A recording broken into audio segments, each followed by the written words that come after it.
has been said and discussed about how the attacks in Pulwama and then India's strike in Balakot may make a big impact on the general elections. But how big is big? How exactly will these two events impact the elections as well as the prospects of Narendra Modi returning as Prime Minister or the BJP and NDA coming out on top? The C Voter survey between January and February, released on the 8th of March, gives us a few clues into that. In 10 charts, in fact, it encapsulates exactly the scope of how much Balakot, Pulwama and the budget has impacted the prospects for Narendra Modi. Speaking to me now on this and taking us through some of those details is Yashwant Deshmukh, who's of course the MD and Chief Editor of C Voter Broadcast. Yashwant, thanks for speaking with us. Welcome to the show. I want to start by asking you about the survey itself. How many people across how many states, what segments? Let's start a bit with that, because I think if we're going to speak with so much detail about the significant findings, we should begin with understanding how wide the sample is. All the states, each and every of the 543 Lok Sabha seats, polled every day from the 1st of January onward on a daily basis. And we have interviewed more than 50,000 respondents for this particular round of survey. Majority of them have been interviewed before the surgical strike happened, but yes, a big number were interviewed after the Pulwama attacks. So if majority were interviewed before the surgical strike, how have you seen such striking results or differences because of the surgical strike? Because it's a daily tracker, Tamanna. It's a daily tracker. Just like the Sensex, we are getting the data on a day-to-day basis. It's a national representative sample done in 10 languages, covering all 543 Lok Sabha seats. So it's precisely just the way, you know, on a routine trading day, you look into the stock market going up and down. Yeah. We can very well observe the political stocks going up and down on a minute-to-minute basis. Okay, so let's start with some of the findings. Overall, in the key 9 or 10 or 11 charts which you have put out, Yashwant, I see a big marked change in the popularity or approval of the Modi government and the Prime Minister, specifically because or after the Pulwama attacks and then the response that India gave in Balakot. Especially, let's talk about the net approval ratings of the government, which improved from 32 to 62%, and it's the same for Prime Minister Modi, also up from 32 to 63%. Is it safe to say that in the last 3 months, the bit of lag that the BJP was facing has been overcome for now because of national security issues?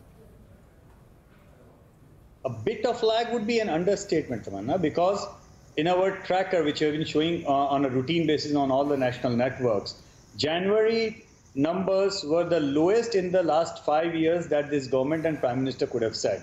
And for the last 4.5 years, we have been reporting that the approval ratings of the Prime Minister and this government have been going down on a secular basis. And they have, you know, been at the rock bottom level as per their own standards. In January, when PM's approval rating for the first time in 5 years went below 50 point mark. So it was the alarming sign as far as the government and Prime Minister is concerned. But after the budget, I think that is where precisely the things started to change. The 10% scheme for the upper caste, which happens to be the core voter of the BJP, also the personal taxation things that were taken up in the union budget, they all started to actually making the downward trend, stopping the leakage, as I would say. And then all of a sudden, after the Pulwama, we see a sudden spike in the jump for the popularity of the Prime Minister as well as the approval rating. Now, some people might say that, you know, how can a terror attack actually because it is before the surgical strike, how can it be seen as a positive thing to happen for such ratings? What happens is that after such a terror attack, when the country is kind of in an emotional trauma, people at large, the public psychology goes like that.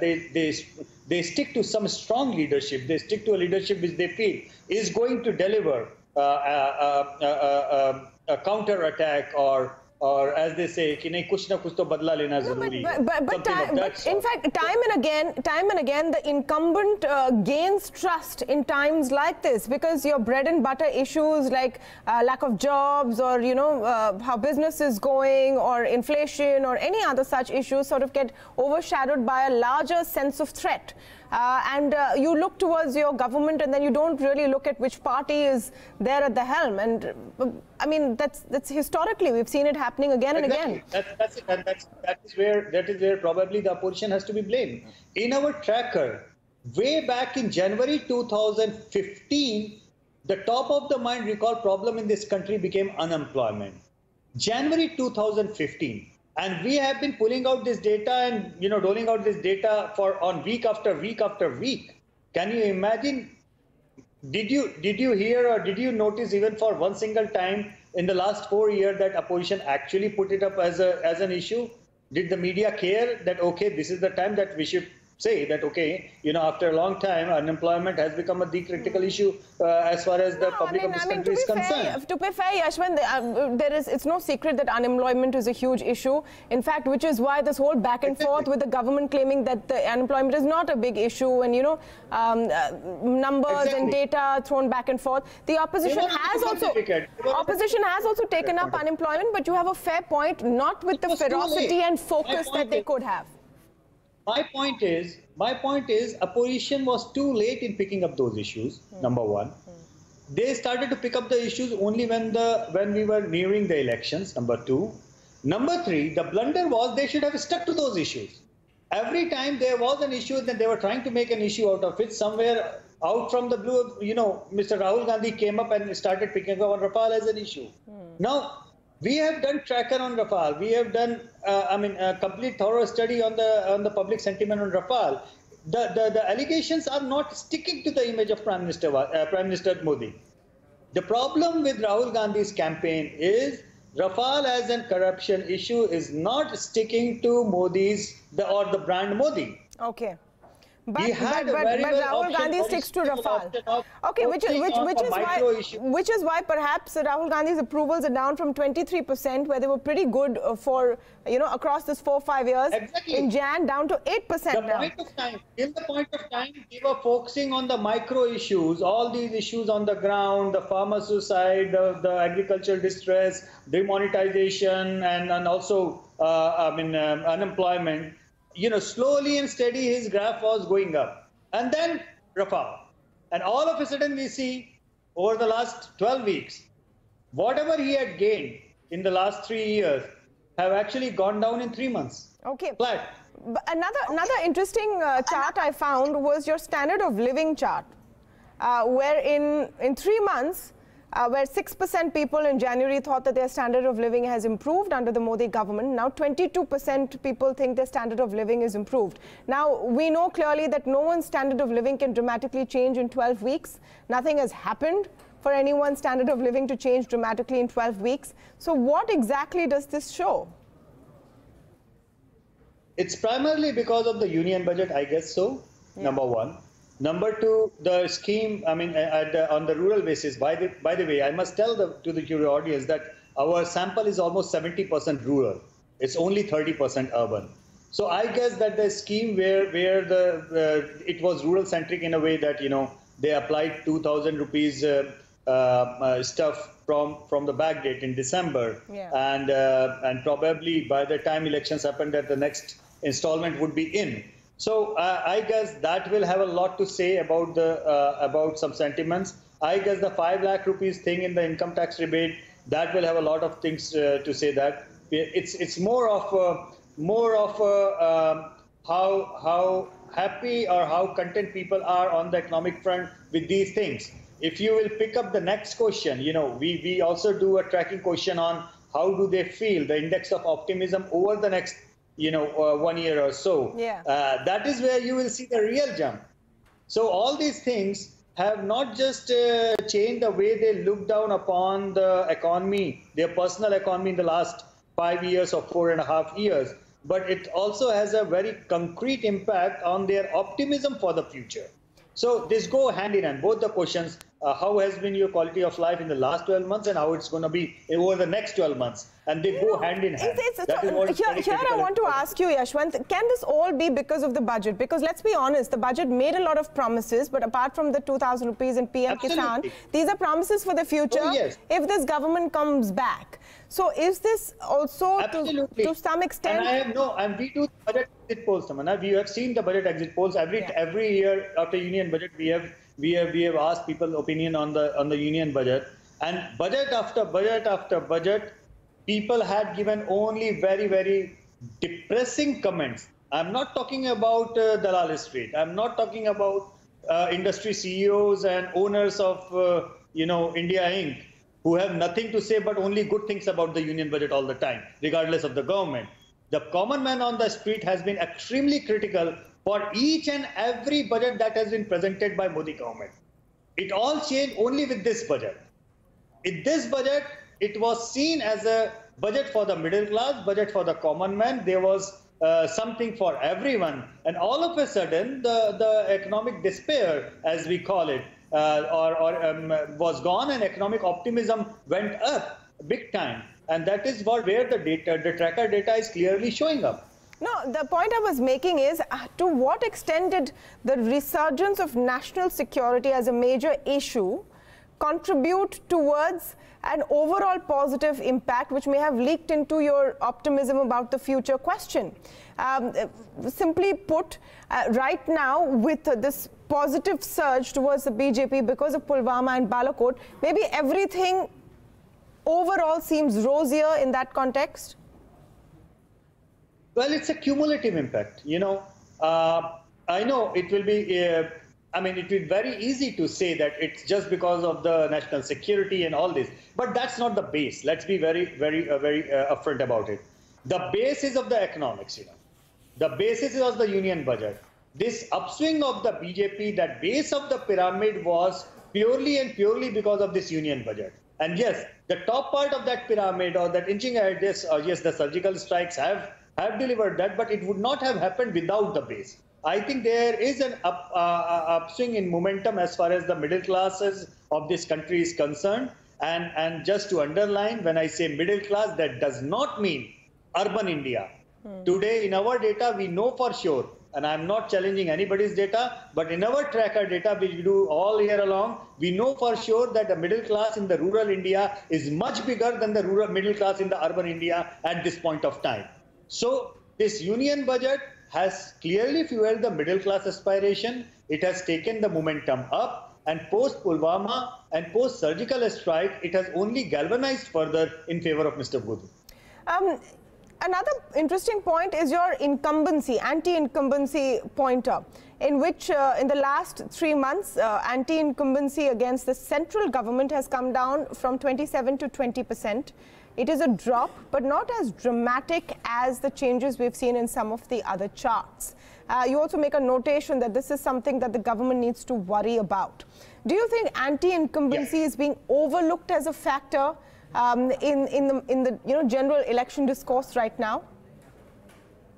No, there are three components of anti-incumbency. There are 3 layers of anti-incumbency: state, center, and local. And in each layer, actually, there are 3 layers, further layers. So in, say, for example, the anti-incumbency against the center, it is made up of 3 components: anti-incumbency against the Prime Minister, anti-incumbency against the government, central government, and the anti-incumbency against the sitting member of parliament. So out of this 20%, the biggest chunk of anger is aimed at the sitting member of parliament. I think BJP has to worry big time about the non-performing, huge number of non-performing member of parliaments that they have. BJP, for example, in UP, if it decides to field all the 70+ sitting member of parliaments again, even without Mahagathbandhan, I can guarantee you half of them are going to lose just because they have been non-performing, not being visible, not doing anything on the ground. So that is something that BJP has to worry about. I think they do have some sort of strategy for dealing this kind of a micro-level anti-incumbency. They do change a lot many sitting MPs and MLAs in different elections. They might not repeat. So, they might not repeat, and I think the appeals may go out that, at the end of the day, it's for the Prime Minister, and, they will try and use Modi's goodwill to sort of, cover up this kind of anti-incumbency. Would be okay, but let me be very upfront. Popularity rating, this is not a presidential system where the popularity ratings directly convert into votes. Popularity ratings convert into votes only when you have good candidates on the ground. And if the BJP decides not to cut upon the tickets and BJP decides to field all the unpopular, non-performing sitting MPs, then let me remind BJP that in 2004, Mr. Vajpayee's popularity rating was almost at par of what Mr. Modi is enjoying right now. His popularity rating was 60% plus, but BJP ended up with only 30% votes. Yeah. So let's be very clear and upfront about it. This is not a presidential contest. This is a presidential style of campaign, but the contest remains parliamentary, first past the post system. And you can expect, and I am also expecting that probably Amit Shah is right now working on how to chop off at least 30 to 40% of his sitting MPs. Okay. Just one line which struck me through all of this, and a lot of course, the survey is about Pulwama and Balakot. Those are the biggest events that have occurred in the last 12 weeks. You talk about how this narrative is oxygenated by mainstream media. So I have a two-part question for you. One is that in the next 10 weeks, will this momentum continue?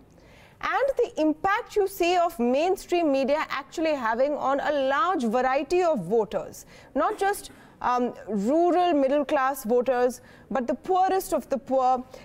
Here, sitting in cities, we have perhaps sometimes an exaggerated idea of how impactful mainstream media is. Do you have any thoughts on that? Well, honestly speaking, I don't think media has any impact whatsoever. Media feels that it has a lot of impact. No, it doesn't have. I guess that media is playing to the gallery. Media is doing what brings them the TRP. That means simply what the common man in front of the TV set wants to see or wants to read. It's as simple as that. So those who say that media is driving the narrative, I am the other way around. It's the public which is forcing the media to go and do that narrative in a certain way. So that's my personal opinion. And having said that, I believe that it's a 12-hour news cycle as far as the content consumption is concerned from the consumer's point of view. So this is very dynamic situation now that we are in.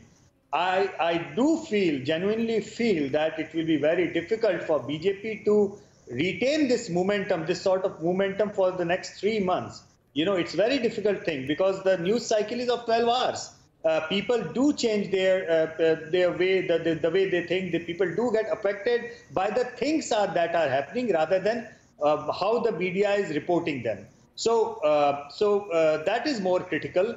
I think that more than how BJP can take it wrong, somehow the psephologist in me, the political analyst in me tells me BJP might not be very sure how good it is, but they are damn sure how bad the opposition is. Yeah, so I guess that... Yeah, no, I was just going to come to the point. After this huge surge in popularity because of Pulwama and Balakot, your survey still doesn't allow the NDA past the halfway mark. It's, of course, a big jump at 264. And if this were the result, I don't think there would be any problem at all for, the NDA to form the next government. You are right. But even after this big jump after Balakot, they still don't cross the halfway mark. Yes, that's precisely my point. You see, those who are following my tracker, last month our number was 30 seats less for the NDA, and the 30 seats jump is largely because of 20 seats jump coming alone from Maharashtra, where they went ahead and tied with Shiv Sena. Till last month, we were calculating them as contesting separately, and we were showing a sweep for UPA in Maharashtra. So that 20-seat jump is courtesy Shiv Sena alliance, and there is a 5-seat, addition from from Tamil Nadu, even though DMK is sweeping it, but just about 5 seats to the kitty of. So what I'm trying to say, yes, the tracker does tell you that popularity has gone up. The tracker does tell you there is a distinct jump in the vote share, but it is not showing jump in the seats or the votes in the same way that the popularity has gone up. So yes, there are two different things. However, we also know that in 20 years, this country has gone in a major change as far as the campaign style is concerned, as far as the new consumerist generation, the new voter is concerned. They are more likely to vote on a presidential line than on the party line or on the parliamentary line. Well, lots of ifs and buts on what will happen in the future, but some solid data and analysis on what happened in the last 12 weeks and how Pulwama and Balakot have been a huge shot in the arm for the BJP and Narendra Modi. Thank you, Yashwant Deshmukh, for taking us through all of this data in your tracker.